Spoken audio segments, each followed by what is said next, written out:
मनुष्य एक सामाजिक प्राणी है और कुछ प्राणी ऐसे भी होते हैं जिनका मनुष्य से गहरा रिश्ता होता है, इसलिए उनकी मौजूदगी भी उसी मानव समाज के आसपास देखने को मिलती है। मनुष्य से गहरा रिश्ता रखने वालों या मानव समाज के इर्द गिर्द मंडराने वालों में सबसे आम जानवर कुत्ता है। हमारे देश भारत में ऐसा कोई भी कस्बा या गांव नहीं है जहां सड़क या नुक्कड़ पर कुत्ते ना नजर आते हो। यानी कुत्ते हमारे इलाके और मोहल्ले में पाए जाने वाले सबसे आम जानवर है। आप लोगों की जानकारी के लिए बता दें कि कुछ मीडिया खबरों के मुताबिक हमारे देश में स्ट्रे डॉग्स या आवारा कुत्तों की आबादी सबसे ज्यादा है।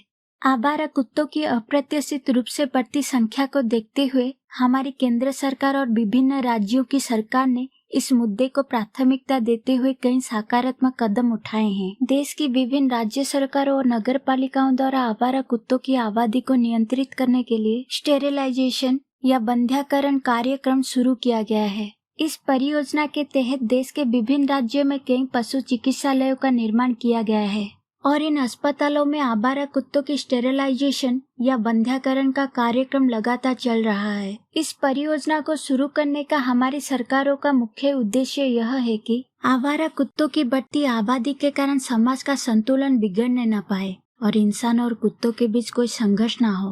वास्तव में विभिन्न राज्य सरकारों द्वारा उठाए गए ये कदम सराहनीय है। वैसे आज आप सोच रहे होंगे कि हम आवारा कुत्तों के बारे में इतना ज्ञान क्यों बांट रहे हैं।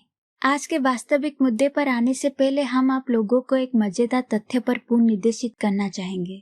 तो आइए जानते हैं उस मजेदार तथ्य के संबंध में। वैसे तो हमारा भारत अनेक धर्म और दर्शनों की जननी है, लेकिन समय के साथ कुछ विदेशी मजहबों का भी आयात किया गया।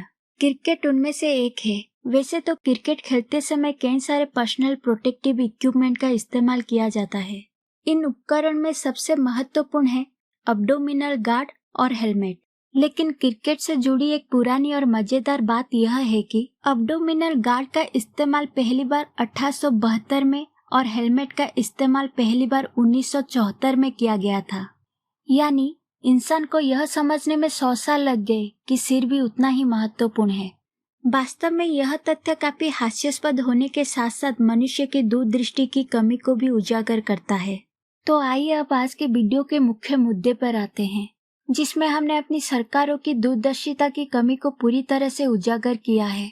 आज हमारी केंद्र सरकार और विभिन्न राज्य सरकारें इस बात से अच्छी तरह से वाकिफ है कि आवारा कुत्तों की आबादी बढ़ने से समाज में किस तरह की समस्या पैदा होगी और इंसानों और कुत्तों के बीच किस तरह की संघर्ष पैदा होगी। लेकिन क्या हमारी सरकारें इस बात से वाकिफ है कि समाज में आवारा कुत्तों के अलावा और भी प्राणी हैं जिनकी आबादी लगातार बढ़ रही है और इन जीवों की बढ़ती आबादी न सिर्फ समाज का संतुलन बिगाड़ेगी बल्कि समाज को पूरी तरह से तबाह कर देगी।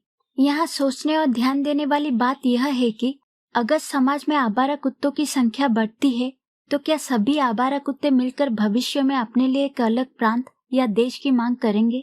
क्या यह संभव है कि सभी आवारा कुत्ते मिलकर 75 साल पहले के इतिहास को दोहरा सके? या फिर आवारा कुत्तों की आबादी बढ़ने से भारत के हालात अफगानिस्तान, सीरिया या लीबिया जैसे हो जाएंगे? या फिर आवारा कुत्तों की बढ़ती आबादी को देखते हुए सरकार और खुफिया एजेंसियों को भविष्य में गणतंत्र दिवस, स्वतंत्रता दिवस, दशहरा और दीपावली पर हाई अलर्ट या रेड अलर्ट जारी करना पड़ेगा? हालांकि यह कहना बचकाना होगा, फिर भी हम आपको आश्वस्त कर रहे हैं कि अगर हमारे समाज में आवारा कुत्तों की संख्या बढ़ती है तो हमें और हमारे देश को कभी भी ऐसी समस्याओं का सामना नहीं करना पड़ेगा। अब आप समझ गए होंगे कि हमने यहाँ क्रिकेट खेल के अब्डोमिनल गार्ड और हेलमेट के विषय पर क्यों चर्चा की। क्योंकि पिछले 20-30 सालों से जिन सरकारों ने आवारा कुत्तों की बढ़ती आबादी और उनसे पैदा होने वाली समस्याओं को ध्यान में रखते हुए उन पर कानून बनाने की तत्परता दिखाई है, उन्हीं सरकारों ने अभी तक यह महसूस नहीं किया है या इस पर ध्यान नहीं दिया है कि हमारे समाज में उन आवारा कुत्तों की तुलना में लाख गुना अधिक खतरनाक और उन्नत मानसिक क्षमता वाले प्राणी मौजूद है और उनके लिए भी इसी तरह के कानूनों की जरूरत है। अंत में हमें बस इतना ही कहना है कि कुत्ता या कोई अन्य जानवर इंसानों या प्रकृति का शत्रु नहीं है। मनुष्य का सबसे बड़ा शत्रु स्वयं मनुष्य है, उसकी विचारधारा है और उसके मन में उगाए गए जहर है। इसलिए सरकार आवारा कुत्तों की स्टेरिलाइजेशन या बंध्याकरण को जितना महत्व देती है या संवेदनशील मानती है, इंसानों को उतनी ही अहमियत और प्राथमिकता प्रदान करने की जरूरत है।